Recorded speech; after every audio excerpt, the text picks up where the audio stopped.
All right.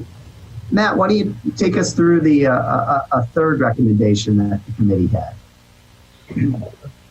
Third recommendation was to create a mediation program. It's a common program used by police departments in the United States over the last 20 years. It's considered a best practice. One of the things that happens regularly is there's a complaint, there's an investigation, and the police department finds that there's not a rule violation. The police officer was following the rules, but there was still a bad interaction. And probably if you asked anybody involved, they would agree it was a bad interaction.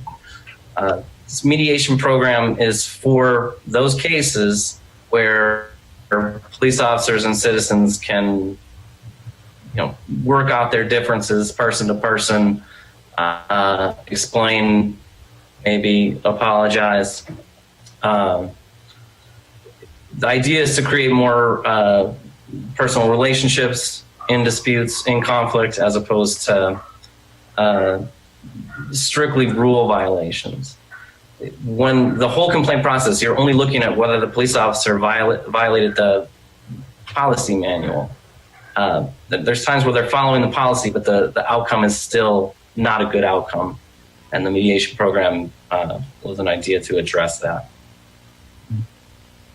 We haven't, to my knowledge, Matt, and correct me if you know differently, we haven't adopted the mediation program approach. No.